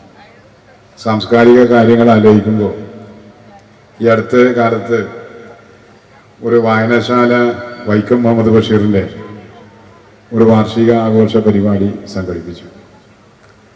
അപ്പോൾ ആ വായനശാലക്കാരെ സംഘാടകർക്ക് ഒരു ആളുടെ പോസ്റ്റ് വന്നു, ഒരു FP പോസ്റ്റ്. അതെങ്ങനെയാണ്, നിങ്ങൾ ഈ മുസ്ലിങ്ങളായിട്ടുള്ള സാഹിത്യകാരന്മാരെ പരിപാടി മാത്രമേ സംഘടിപ്പിക്കുന്നുള്ളൂ. അപ്പോൾ നമ്മുടെ ഈ സാംസ്കാരിക കേരളത്തിൻ്റെ ഒരു ജീർണതയെക്കുറിച്ച് വല്ലാത്തൊരു അവസ്ഥ സത്യത്തിൽ ആ FP പോസ്റ്റിലൂടെ ബോധ്യമായി എന്നാണ് പറയുന്നത്. കാരണം ഏറ്റവും ചുരുങ്ങിയത് അദ്ദേഹം വൈക്കം മുഹമ്മദ് ബഷീറിൻ്റെ പ്രേമലേഖനത്തിൻ്റെ സാറാമയും കേശവൻ നായരും അവർക്കൊരു മക്കളുണ്ടെങ്കിൽ ആകാശമിട്ടായി എന്ന പേരാണ് നമ്മൾ നൽകേണ്ടത് എന്നുള്ള ആ ഒരു കഥയെങ്കിലും ഈ സുഹൃത്ത് വായിച്ചിരുന്നെങ്കിൽ ഇങ്ങനെ പറയുമായിരുന്നു. നമുക്കിന്ന് അത്ഭുതമാണ്. നമ്മൾ ഇങ്ങനെയൊക്കെ ഇവിടെ പറഞ്ഞല്ലോ, മാഷ് പറഞ്ഞത് സത്യമാണ്. പരാജയപ്പെട്ട ആശയങ്ങളായി മാറും. ഇന്നിപ്പോ ഭഗവാൻ കാലുമാറുന്നൊരു നാടകം കൂടെ കളിക്കാനുള്ള ധൈര്യം ഉണ്ടാവുമോ? ഭഗവത്ഗീതയും 2 മുലകളും എന്ന ഒരു കൃതി എഴുതാനുള്ള ധൈര്യം ആർക്കെങ്കിലും ഉണ്ടാവുമോ? അത്രമാത്രം ജീർണിച്ചു പോയ ഒരു കെട്ട കാലത്ത് ശക്തമായ സാംസ്കാരിക ഇടപെടലുകൾ അനിവാര്യമായ ഒരു സന്ദർഭത്തിൽ ഇതുപോലെയുള്ള സാംസ്കാരിക പ്രവർത്തനങ്ങളെ ശക്തിപ്പെടുത്തുക, ഇതുപോലെയുള്ള സംഘടനകളെ പരമാവധി വളർത്തുക എന്നുള്ളത് മനുഷ്യസ്നേഹമുള്ള എല്ലാവരുടെയും കടമയാണ്. ആ കടമ ഈ നാട്ടിലെ നല്ലവരായ എല്ലാവരുടെയും പിന്തുണയും സഹകരണവും പൂമുഖത്തിന് ഉണ്ടാകണമെന്ന് അഭ്യർത്ഥിക്കുന്നു. ഒരു എളിയ ജനപ്രതിനിധി എന്ന നിലയിൽ എൻ്റെ ഭാഗത്ത് നിന്ന് കഴിയാവുന്ന എല്ലാ സഹായങ്ങളും എല്ലാ അർത്ഥത്തിലും നിങ്ങൾക്കുണ്ടാവും എന്നുകൂടി പറഞ്ഞുകൊണ്ട് വളരെ സന്തോഷപൂർവ്വം ഈ സാംസ്കാരിക സമ്മേളനത്തിൻ്റെ എല്ലാം ഭാഗമായിട്ടുള്ള ഈ പൂമുഖത്തിൻ്റെ ഉദ്ഘാടന കർമ്മം നിർവഹിച്ചതായി അറിയിച്ചുകൊണ്ട് നിർത്തുന്നു. നന്ദി, നമസ്കാരം. പങ്കെടുക്കാൻ കഴിഞ്ഞതിൽ അതിയായ സന്തോഷമുണ്ട്. ഇവിടെ ഇപ്പോൾ ഒരു പ്രസക്തമായൊരു പ്രസംഗത്തിന് പ്രസക്തിയില്ല എന്നുള്ളതറിയാം. ആശംസകൾ നിറഞ്ഞു നിൽക്കുകയാണ്. എല്ലാവിധ ആശംസകളും നേരുന്നു. നന്ദി, നമസ്കാരം. Thank you. വേദിയിലും സദസ്സിലുമുള്ള ബഹുമാന്യരെ, പ്രിയപ്പെട്ടവരെ, എല്ലാവർക്കും നമസ്കാരം. നമ്മുടെ ഒരുപാട് കാലമായിട്ട് നേരത്തെ സ്വാഗത പ്രസംഗം പറഞ്ഞതുപോലെ കാത്തിരിക്കുകയായിരുന്നു നമ്മളെല്ലാവരും പൂമുഖത്തിൻ്റെ ഒരു പ്രവർത്തനം ആരംഭിക്കുന്ന ദിവസത്തിന് വേണ്ടി. പൂമുഖം എന്ന ഈ ഒരു കൂട്ടായ്മ നമ്മുടെ പഞ്ചായത്തിൽ ഇത്തരത്തിലുള്ള ഒരു വേദി ഒരുക്കുന്നതിന് മുൻപ് തന്നെ നമ്മുടെ പഞ്ചായത്തിലെ പ്രളയത്തിൻ്റെ കാലഘട്ടത്തിൽ നമ്മുടെ പഞ്ചായത്തിൽ നിരവധി കാരുണ്യ പ്രവർത്തനങ്ങൾക്ക് തുടക്കം കുറിച്ചിട്ടുണ്ട്. ഇവിടെ ആ സന്ദർഭത്തിൽ പാവപ്പെട്ട ആളുകൾക്ക് വീട് നിർമ്മിച്ചു നൽകിക്കൊണ്ടാണ് അവർ പഞ്ചായത്തുമായി ഒക്കെ സഹകരിച്ച് പ്രവർത്തനം ആരംഭിച്ചത് എന്നാണ് ഞാൻ മനസ്സിലാക്കുന്നത്. അതിനോടുള്ള ഒരു നന്ദിയും കടപ്പാടും ഒക്കെ ഈ സന്ദർഭത്തിൽ ഞാൻ അറിയിക്കുകയാണ്. എന്തായാലും ഇത്തരത്തിലുള്ളൊരു കേന്ദ്രം ഇവിടെ മതസൗഹാർദ്ദം ഊട്ടിയുറപ്പിക്കാനും നമ്മുടെ നാട്ടിലെ ഐക്യം നിലനിർത്താനുമുള്ള ഒരു കേന്ദ്രമായി മാറട്ടെ എന്ന് ആശംസിക്കുന്നു, പ്രാർത്ഥിക്കുന്നു. നന്ദി, നമസ്കാരം. വേദിയിലും സദസ്സിലുള്ള പ്രിയരെ, വളരെ സാരഗംഭീരമായ ഒരു പ്രസംഗം നമസ്കരിച്ചു കഴിഞ്ഞിരിക്കുന്ന സമയത്ത് ഇനിയൊരു പ്രസംഗത്തിന് യാതൊരു പ്രസക്തിയുമില്ല. പൂമുഖത്തിന് എല്ലാവിധ സഹായ സഹകരണങ്ങളും നിങ്ങളുടെ എല്ലാവരുടെയും ഭാഗത്തു നിന്നുണ്ടാവണം എന്ന് മാത്രം അഭ്യർത്ഥിച്ചുകൊണ്ട് നിർത്തട്ടെ. എല്ലാവർക്കും നമസ്കാരം. ഈ പൂമുഖത്തിന് ഇവിടെ എത്തിയ പ്രിയപ്പെട്ട MLA, സദസ്സിരിക്കുന്ന ശ്രീരാമേട്ടൻ, മറ്റിവിടെ എത്തിയ എല്ലാവർക്കും, പ്രത്യേകിച്ച് പൂമുഖത്തിൻ്റെ ഭാരവാഹികൾക്കും എല്ലാവിധ ആശംസകൾ നേർന്നുകൊണ്ട് നിർത്തുന്നു. നന്ദി, നമസ്കാരം. വേദിയിലിരിക്കുന്ന ആരാധകരെ, എനിക്ക് പൂമുഖത്തിൻ്റെ പ്രധാനപ്പെട്ട ഭാരവാഹികളുടെ ഒരു കാര്യം മാത്രമാണ് സൂചിപ്പിക്കാനുള്ളത്. നമ്മൾ സംസ്ഥാന ലൈബ്രറി കൗൺസിലിൻ്റെ രജിസ്ട്രേഷൻ എടുക്കുന്നതിന് വേണ്ടിയിട്ടുള്ള പ്രവർത്തനങ്ങളായിട്ട് നിങ്ങൾ മുന്നോട്ട് പോകണം. ഒരു വർഷത്തിൽ വലിയ ഗ്രാൻഡ് നമ്മുടെ സംസ്ഥാന സർക്കാർ നൽകുന്നുണ്ട്. ലൈബ്രറി കൗൺസിലിൽ നിന്നും ലൈബ്രറിക്കാരന് ശമ്പളം ഉൾപ്പെടെ ഒരു വർഷം നടത്തുന്ന പരിപാടികൾക്കും പ്രത്യേകം ഫണ്ടുകൾ സംസ്ഥാന സർക്കാർ നൽകുന്നുണ്ട്. അതിനു വേണ്ടിയിട്ടുള്ള പ്രവർത്തനങ്ങളിലെ സഹായം എൻ്റെ ഭാഗത്തുനിന്ന് ഉണ്ടാവും കൂടി എന്ന് പറഞ്ഞുകൊണ്ട് ഇതിന് എല്ലാവിധ ആശംസകളും നേർന്നുകൊണ്ട് വരുന്നു. പ്രിയമുള്ളവരെ, എല്ലാവർക്കും നമസ്കാരം. വളരെ സന്തോഷം നിറഞ്ഞ ഒരു വേദിയിലാണ് നമ്മളിരിക്കുന്നത്. പൂമുഖം എന്ന നമ്മുടെ കൊച്ചനൂർ പ്രദേശത്തെ എല്ലാവരെയും കൂട്ടിയിണക്കിയും കൊണ്ട് ഒത്തുചേർന്നുകൊണ്ട് മനോഹരമായ ഒരു പൂമുഖം ഇന്നിവിടെ യാഥാർത്ഥ്യമായിരിക്കുകയാണ്. ഈ പഞ്ചായത്തിൻ്റെയും 6ാം വാർഡ് മെമ്പർ എന്നുള്ളവർക്ക് എല്ലാവിധ പിന്തുണയും ഈ പൂമുഖം കമ്മിറ്റിക്ക് ഉണ്ടാകും എന്ന് മാത്രം പറഞ്ഞുകൊണ്ട് എൻ്റെ എളിയ വാക്കുകൾ നിർത്തുന്നു. നന്ദി, നമസ്കാരം. വേദിയിലിരിക്കുന്ന വിശിഷ്ട വ്യക്തിത്വങ്ങളെ, സദസ്സിലിരിക്കുന്ന പ്രിയ സുഹൃത്തുക്കളെ, നമസ്കാരം.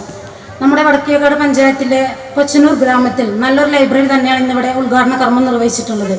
ഇതിൻ്റെ പിന്നിൽ പ്രവർത്തിച്ച നമ്മുടെ നാട്ടിലുള്ള ഒരു കൂട്ടം നല്ല മനുഷ്യരുടെ എഫേർട്ടിൻ്റെ ഫലമാണ് ഇങ്ങനൊരു ലൈബ്രറിയും നമ്മുടെ നാട്ടിന് സമർപ്പിക്കാൻ സാധിച്ചത്.